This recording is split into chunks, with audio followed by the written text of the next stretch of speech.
What's up, Bulldogs? All right, this is a video I don't want to make, but I need to make it, which is I just failed my workout, right? So I just finished, and it was basically this progression run where I had to run like a 9-minute mile pace for 8 minutes, and then 8:45 for 6, and then like around 8:30 for 4, and then 7 or like 8 for another 2.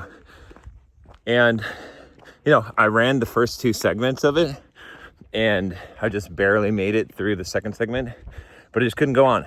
There was no way that I was physically going to be able to push harder and hit into that third one and complete that, right? You could argue that I could have potentially gone a little bit further into it, but it was pretty much at this point, no way that it was going to happen, right? I talked about giving your all, like going all out.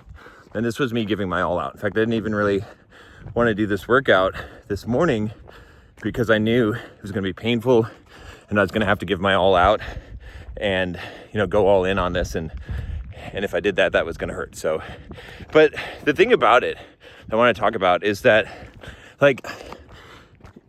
sometimes that's going to happen, right? And that's okay. And it's actually a good thing. It's actually a really good thing when you give it your all and you come up short, when you fail, when you can't complete a workout, right?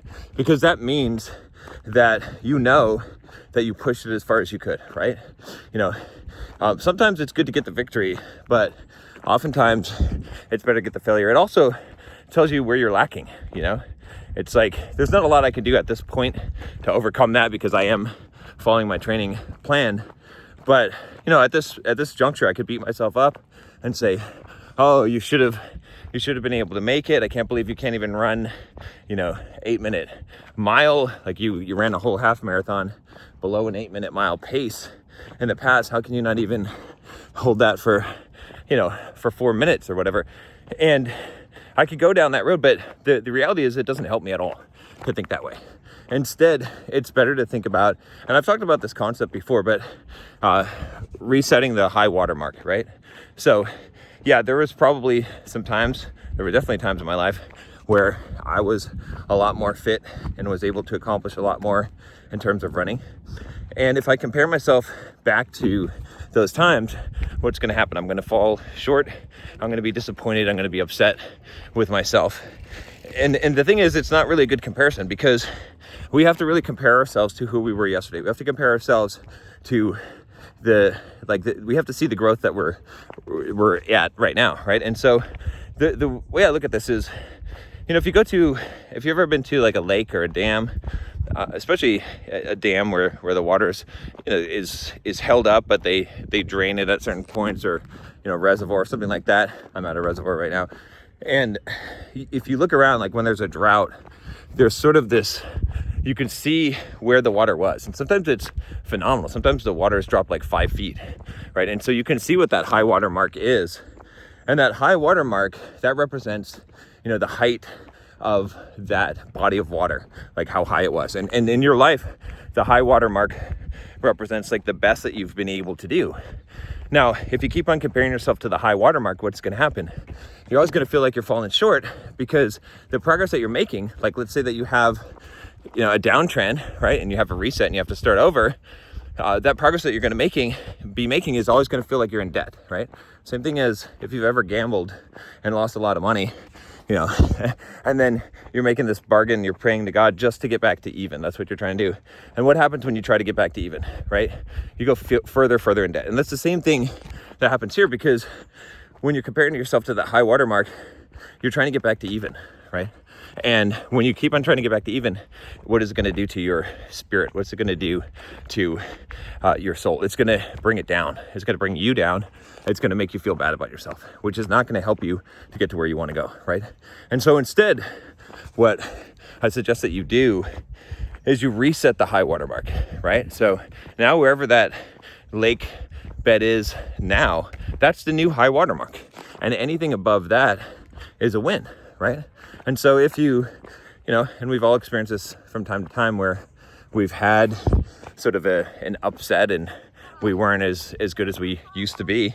But that's the time where we have to reset that. And so like for me, with this injury after the surgery, I had some pretty extensive surgery, reattaching my quad tendon, right? It's only been 6 months from there. So not to give me excuses, but I do have to recognize that, okay, if I'm going to start running again, and especially on a injured leg, right, which takes more energy, then what I have to do is I have to reset that high water mark, and I have to make it so that, where I started from the beginning of recovering from this injury, that's that high water mark. And how far am I above that, right? How many people that had quad reconstruction surgery, right, it's 6 months later, are running like 5-6 mile runs, running on trails, preparing for a marathon and working out 7 days a week, right? Doing squats and deadlifts and all that. Not very many people, right? Probably puts me in the top 0.001% of people that have had that injury, And so again, it's not that I need to compare myself to other people, and you shouldn't either. But what I'm saying is that you got to give yourself a pat on the back, a victory. I'll tell you a little thing from Tony Robbins from UPW. One of the things, and I'll share some more bits and pieces as I go with these videos, but one of the big things that came out of it for me is that, I had this limiting belief. My limiting belief was that if I'm not doing the best that I can all the time, then I'm not worthy, right? Then I'm not enough. I'm not good enough, and I'm not loved, right? Maybe that's really the heart of it.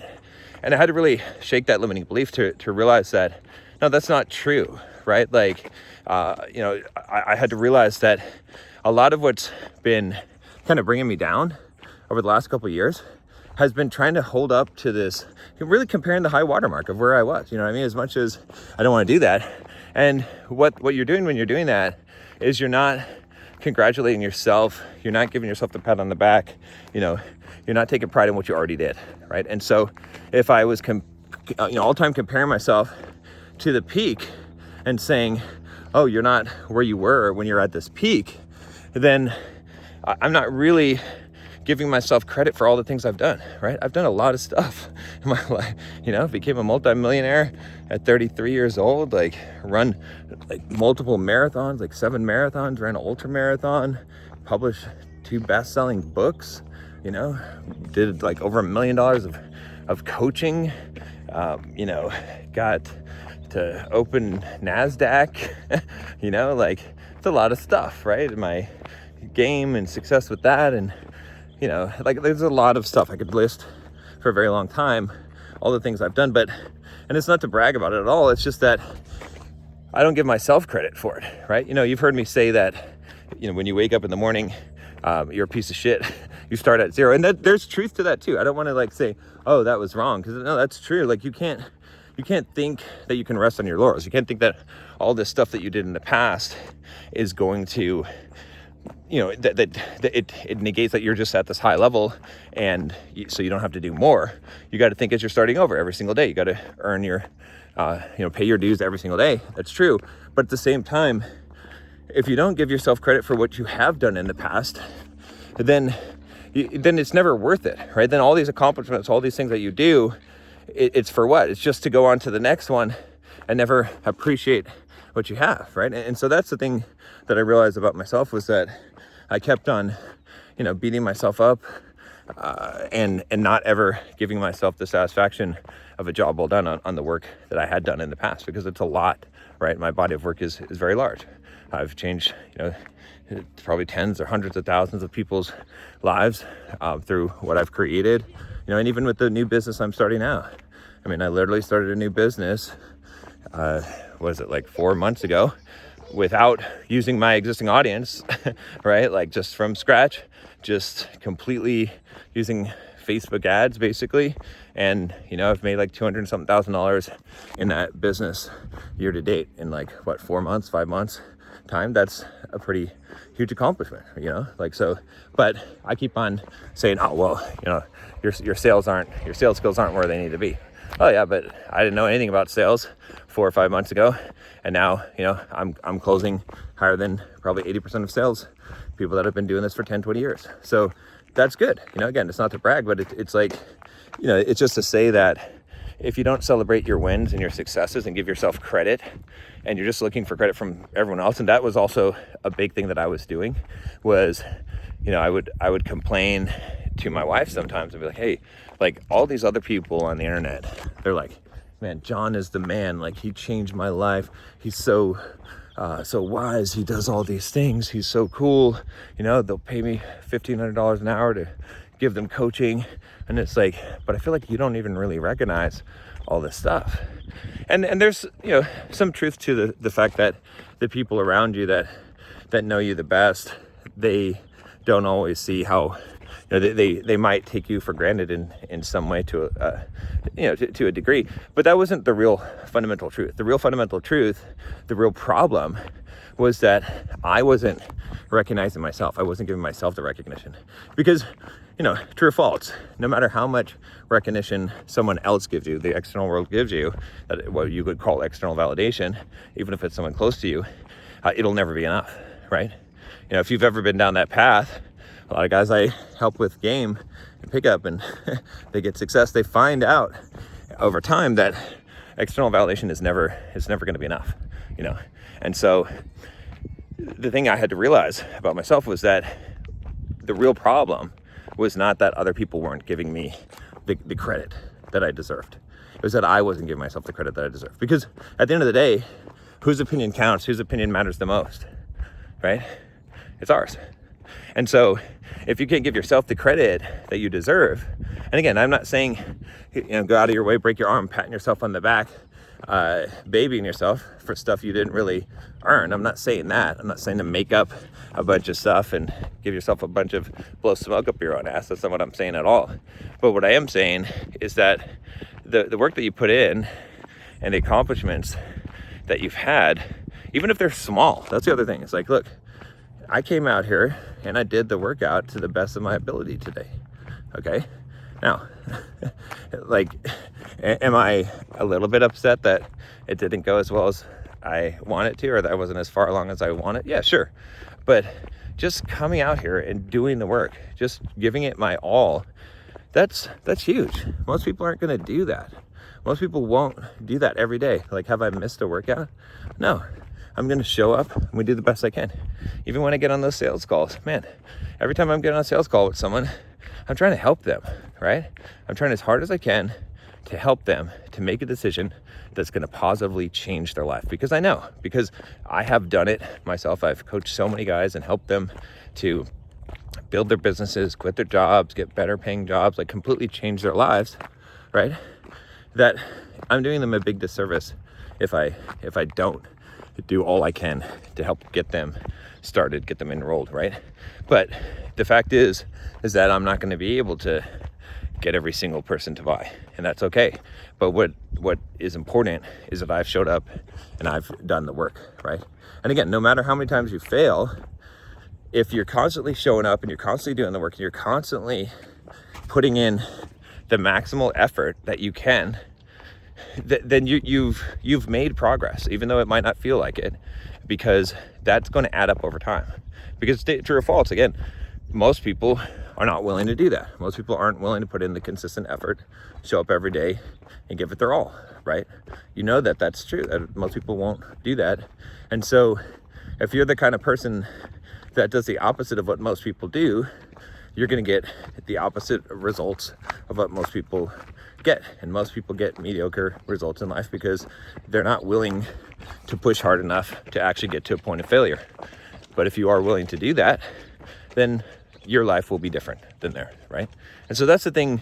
And you can just congratulate yourself and give yourself a pat on the back for doing that. You know what I mean? And it doesn't mean you have to be perfect. It doesn't mean that you're never going to miss a workout. It doesn't mean you're never going to be down in the dumps. But if you have this kind of mindset of all you have to do, all your duty is just to show up and put in the best effort that you can, then you're going to have a lot less days where you miss. You're going to have a lot less days where you're down, because you're now trying to achieve a goal that is very achievable, that you can always succeed at, because you can always show up and give it your best every time, every day, right? So that's the thing about it. And again, I mean, you guys have seen this you've seen me transform many times if you've been with me for a long time here. And like I said, a lot of what I am doing now is shifting. I think I said it wrong in the other video. I said that significance and growth were my two most important human basic needs, but now I've shifted it. I think I said love and connection, but what I mean is love and connection are the same thing, but love and connection and contribution. Contribution is a big part of it, right? And so that's the thing. It's like, even you take this YouTube channel, these videos, I can't really control the views on this channel. Yeah, I could do some fancy stuff to, edit and like make videos that get a lot of views. But when I'm making these heart-to-heart videos, there's not a lot that I can do to affect what's going to happen in the algorithm, right? Like, it's going to happen. Like, if it doesn't get a lot of views, so what? But what so if I'm focused on significance, then what's going to happen? I'm going to be disappointed all the time, right? Because, I don't get a lot of views on the video, right? But if my focus is on love and connection, and more importantly, contribution, I can always do that. I can always come here raw, vulnerable on these videos and connect with you and vulnerably present where I'm at and my experience in life and the things I have to share. And I can always contribute. I can always give you something that hopefully, you can take away from this video and hopefully change your life, And if I focus on those things, I'll always be fulfilled. But if I'm focusing on significance, and even if I'm focusing on growth, right, then it's the wrong focus.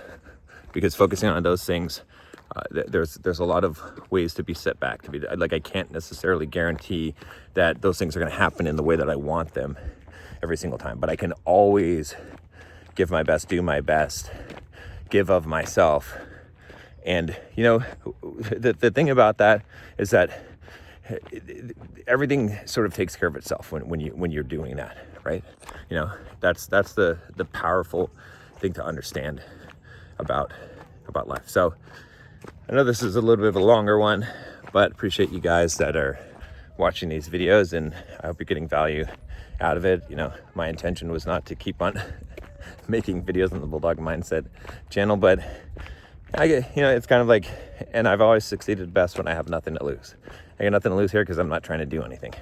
I'm just trying to share what I got, stay vulnerable, stay open, and let you guys know, what I'm learning in life. As I think I hit some point where I thought I kind of figured it all out.